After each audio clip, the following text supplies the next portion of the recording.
should be in jail. Literally, Hillary Clinton should be behind bars. And so should the people who worked for her who did this. This is so blatantly corrupt. She wanted to distract from her email scandal. She cooked up a plan to accuse Trump of being a Russian agent in order to distract from her own legitimate scandal. She made up a scandal about Trump. What's Hillary like? I hear she's a sweetheart.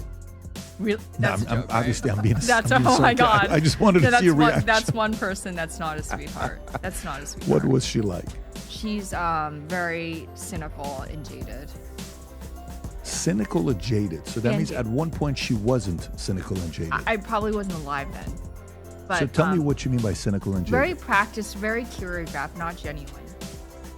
Like Biden, say what you want about him, but he's genuine. He is. I mean, at least with me, like on a human level. He's not faking it.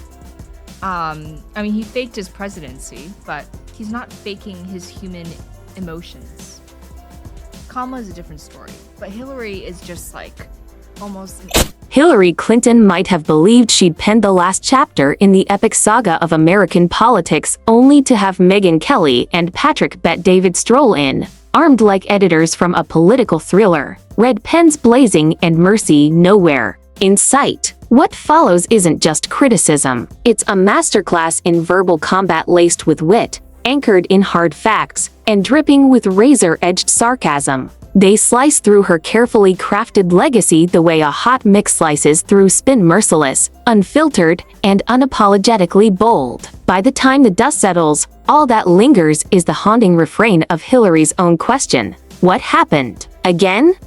Clinton decided to drop an op-ed in the New York Times today that's entitled, "How much dumber will this get?"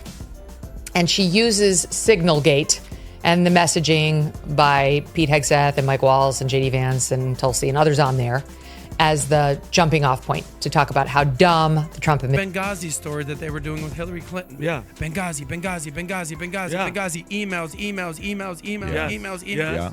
Couldn't that be a very similar situation? I don't know why. Don't deflect. Stay on this I'm topic not deflecting, here. but I'm saying stay on this. She's a criminal. She's and a that's criminal. validated. Yeah. People around her commit suicides too often. Way too often. And by the way, she's one of the most feared people in politics. Not him. People love Bill Clinton. They fear her. Do I know 100%? No. But if 74, whatever the number is, if 50 people around you, if 10 people around you keep committing suicide, I'm a little bit concerned. I watched this documentary. 400 people that this nurse was looking at, they made a documentary, whatever they call this guy, the movie came out, the Good Nurse. 400 people died because they're taking a drug. This guy eventually went to jail.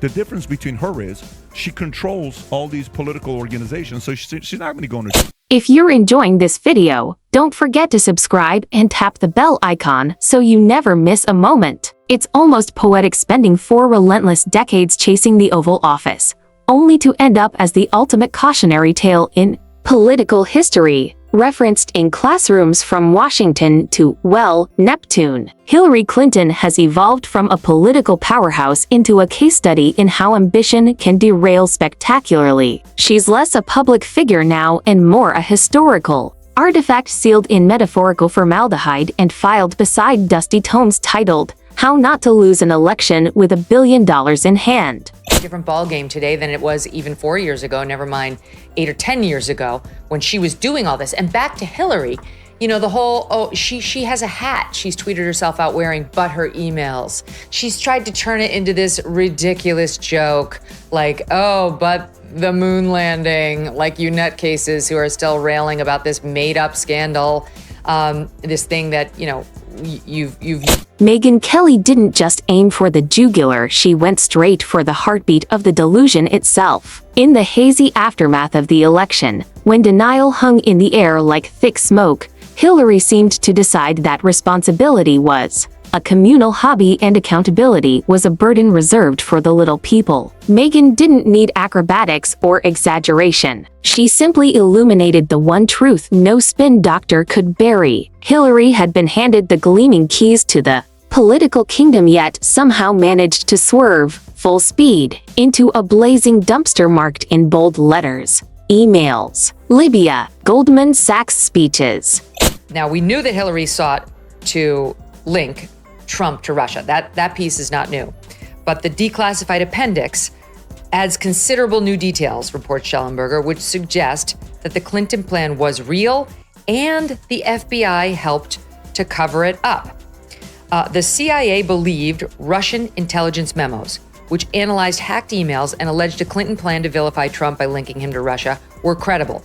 This wasn't merely about losing to Donald Trump, it was about achieving the near impossible, becoming the one person on Earth capable of doing it while every legacy media outlet cradled her in coverage, spoon-feeding praise as if she were royalty wrapped in satin. Hillary didn't so much run for president in 2016 as she embarked on a self-anointed coronation tour, gliding from stage to stage while each blunder was buffed to a shine, each scandal gently airbrushed away, even her mechanical, programmed laughs were served to a public already half convinced that Westworld's androids had quietly infiltrated the campaign trail. The Trump administration hypocritical, dangerous, and dumb over this story. It's not the hypocrisy that bothers me, it's the stupidity. We're all shocked that President Trump and his team don't actually care about protecting classified information or federal record retention laws. I mean, this is so rich, given her history. What's much worse is that top Trump administration officials put our troops in jeopardy by sharing military plans on a commercial messaging app and unwittingly invited a journalist in. Patrick Bet David didn't bother with sentimental swings or cheap shots. He flipped immediately into forensic mode, dissecting the situation like an auditor handed the books of a corporation that had somehow converted to decades of public service into a full-blown PR catastrophe. To him, Hillary Clinton was the political equivalent of Enron, polished and power-suited, armed with a lexicon of buzzwords to dazzle the crowd. Yet beneath the glossy exterior lay a labyrinth of smoke, mirrors, and the kind of ethical sinkholes you don't escape without losing a shoe or a career.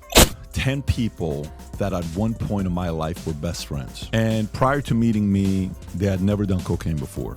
These 10 people, 10 out of 10, eventually became cocaine addicts and killed themselves, simply by association with me. I probably have some bad influence on these people. This lady named Hillary Clinton, one too many of her best friends or close friends have committed suicide in the random ways.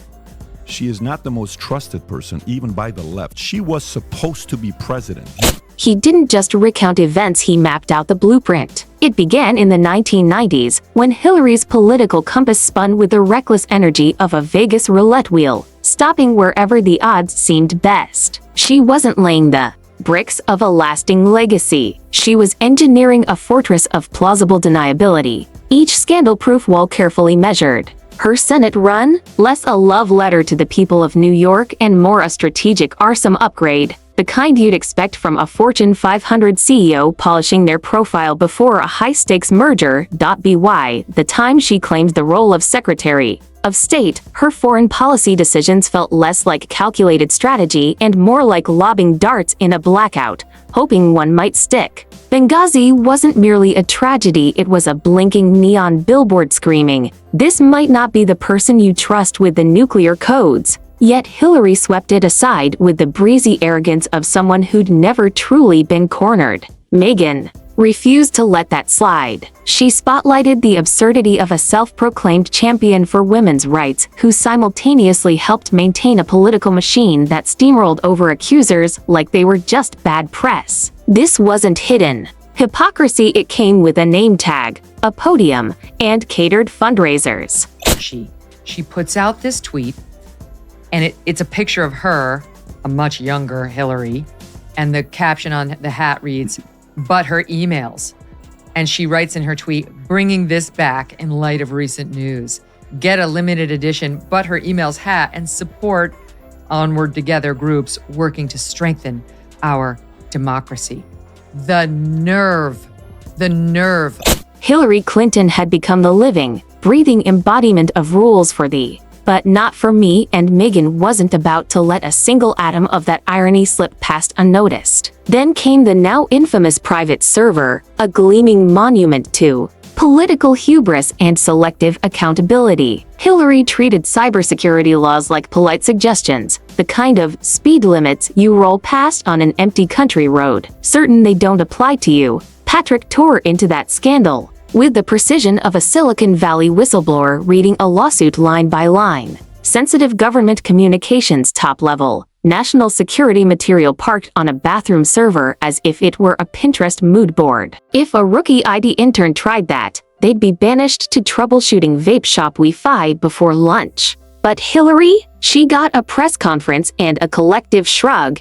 And then the Clinton Foundation, a nonprofit dressed up as a charity, dipped in foreign cash, smiling for the cameras. Just nod politely and pretend those oversized checks didn't come with strings longer than the intermission cue at a Broadway musical. This wasn't philanthropy, it was a currency exchange counter, where access and influence were the only real coins accepted. Different ball game today than it was even 4 years ago, never mind 8 or 10 years ago when she was doing all this. And back to Hillary, you know, the whole, she has a hat she's tweeted herself out wearing, but her emails. She's tried to turn it into this ridiculous joke, like, oh, but the moon landing, like you nutcases who are still railing about this made up scandal, this thing that, you know, you've used to try to unfairly tar me.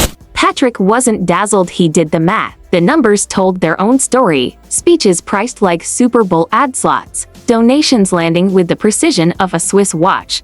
And every public appearance dressed up as a selfless act of philanthropy. Hillary Clinton had managed to reinvent the definition of public service, transforming it into something closer to a premium subscription plan. You didn't just cast a vote, you bought in, crossed your fingers, and prayed your dividends wouldn't arrive in the form of a subpoena. By the time the 2016 election came into view, her campaign had the political momentum of a glacier trapped in rush hour gridlock. Rallies carried the forced cheer of mandatory HR seminars. Her speeches felt algorithmically assembled, every word engineered for maximum inoffensiveness, while her authenticity aged about as well as milk left out on a July afternoon. Megyn dissected it all with surgical precision. And still, Hillary lost not to a polished statesman, but to a man who approached debates like casting calls for a reality TV franchise, yet somehow connected with the very voters she had overlooked. Her defeat wasn't orchestrated by Russian bots, Facebook algorithms, or planetary misalignment. It was fueled by her own unshakable certainty that she couldn't possibly lose. And arrogance like that doesn't stumble, it plummets spectacularly. She controls all these political organizations, so she's not going to go into jail. It's not going to be happening. How many people? 57 people from Clinton's inner circle have died in a strange circumstance the last 30 years. Yeah, it's a weird number, bro. Yeah. I mean, the other day, Steph Curry made 5 full court shots with one hand. Did you see this? I thought that was fake. He made Nobody's shocked when that guy makes a basket. It's with one hand, he made 5 full court shots. This guy's the greatest shooter of all time when he did this. Yeah, when you see something like that with Hillary, there's Patrick locked in on the aftermath, the Great Blame Olympics, the endless victimhood parade, and the post-election book tour that read less like reflection and more like a 500-page neon billboard flashing "It wasn't my fault." Introspection? Nowhere to be found. Instead, Hillary dug through the rubble for every excuse imaginable: misogyny, fake news, bad weather, maybe even the wrong shade of pantsuit, anything but the uncomfortable truth. The public simply didn't trust her. And why would they? This was a politician who could swap positions as easily as changing outfits, whose concern for the middle class appeared only during election season, like a seasonal product dusted off for display. Her politics were transactional, her image surgically manicured. Her campaign strategy looked like an Excel spreadsheet stuffed with zip codes and empty slogans. Megyn didn't just critique the whole machine, she put it on trial and handed down a sentence: 10 years in the cultural basement as meme fodder and Netflix docudrama material. Hillary wasn't campaigning to serve, she was campaigning to be seen, injecting herself into every news cycle like a glitchy pop-up ad. Now, she lingers in politics like the ghost of elections past, forever buffering, stuck between ambition and self-awareness. This is the list that Epstein victims identified, due by August 19th, a demanding full, complete, unredacted Epstein files with victims identified redacted by August 19th. Clinton's deposition is scheduled on October 14th. Hillary Clinton's October 9th. Comey 7th. Mueller 2nd. Barr is the 18th. And the irony? She still sees herself as the lone adult in the room, the wise elder, the voice of reason, the guardian of democracy sent to rescue it from the unruly masses who keep stubbornly voting the wrong way. But in reality, she's the political equivalent of Clippy, that irritating Microsoft paperclip, outdated, intrusive, and forever popping up with unsolicited advice nobody asked for. Meghan hit that point with fire. Hillary's legacy is one long paradox, demanding to be taken seriously while masterfully dodging any form of serious accountability. A self-branded feminist icon who first rose to power on her husband's coattails. A supposed champion of transparency, who had her servers wiped cleaner than a crime scene. A symbol of progress who's been stuck in 1998 like it's political Groundhog Day. She didn't shatter the glass ceiling, she installed tinted windows, locked the door, and kept the key, Patrick, layered in the corporate analyst's precision. Hillary's career wasn't just a political journey, it was the slow-motion implosion of a brand convinced it was too big to fail. She mistook noise for momentum, applause for genuine approval, and party loyalty for inevitability. And when the house of cards finally collapsed, she stood in the ruins and blamed the wind. Yet every so often, there's still a whisper, rumors of a comeback, a sequel no one asked for. Which is exactly why, in its own way, this roast feels like a public service. Walking around, acting like she won and he stole this election and it was the one back in 16 and that it was not legitimate. She's not delusional. She's a liar to her core, And she's been supported by everyone around her and by the intel apparatus that was in place under Obama, and frankly, because as long as Hillary Clinton keeps drifting through the media ether like a satellite of missed opportunities, someone has to keep the telescope fixed on the debris field. This isn't over not because she's politically relevant, but because she refuses to exit the stage with any semblance of grace. Every election cycle, her name resurfaces like a reboot nobody requested, powered less by public demand and more by a mix of nostalgia and denial. Meghan's scalpel is still razor sharp. Patrick's spreadsheets are locked and loaded. And the public? They watch half curious, half fatigued as the loop continues. Hillary lingers. She rebrands. She reinserts herself. With every op-ed, every eyebrow-raising cable news appearance, every unsolicited political musing, she clings to the discourse like a stubborn aftertaste no one ordered, sneaking into headlines with the persistence of an early 2000s pop-up ad that refuses to close. Every time you think the story has reached its credits, there she is again, front and center, elbows out, eyes wide, pretending history didn't already hand her the loudest electoral no in modern memory. At this point, her appearances aren't shocking. They're ritual, more like spotting a raccoon in a tipped-over trash can, predictable, disheveled, still rummaging for validation. The interviews, the commentary, the vague threats of yet another comeback, each one more disconnected than the last. It's no longer pure politics. It's evolved into a strange, ongoing performance art piece where reality is the stage and the audience quietly slipped out years ago. Classified appendix to Durham's report from May of 2023, let's see, reveals strong evidence that the FBI covered up a plot by the Hillary Clinton campaign to amplify ties between Trump and Russia. That the FBI covered up the plot. This is the new piece of it that's being dropped today, because we knew Hillary did it. And Fox Digital had reported earlier this week that we were going to see this annex and it was going to suggest the FBI knew that she was going to do it. And then Patrick bet David could sketch the whole thing on a napkin in under 5 seconds. The legacy, bloated, the narrative, expired on the shelf years ago, and the pitch still as hollow as the podium she left standing on election night. It's all signal without substance, static without clarity, no traction, no self-awareness, just a meticulously maintained public image wrapped around a deeply personal vendetta. Hillary isn't offering wisdom, she's conducting a never-ending focus group on herself, searching for the version the public dislikes the least. The self-appointed architect of 1,000 strategic misfires, she still believes her voice is essential to the national conversation, as if the country hadn't already endured an election where enthusiasm had to be bribed and trust carefully airbrushed into existence. She's not leading a movement, she's curating a museum exhibit titled What Could Have Been, complete with velvet ropes, a dusty gift shop, and 2-for-1 memoirs. And yet, she refuses to leave the stage, gripping the spotlight like it's back pay. But history doesn't award participation ribbons, it keeps receipts. Hillary Clinton will be remembered, no doubt, not for the peaks she reached, but for how spectacularly she missed them. And even as the spotlight fades and the curtain begins to drag, she stays center stage, waving, spinning, waiting for applause that will never come.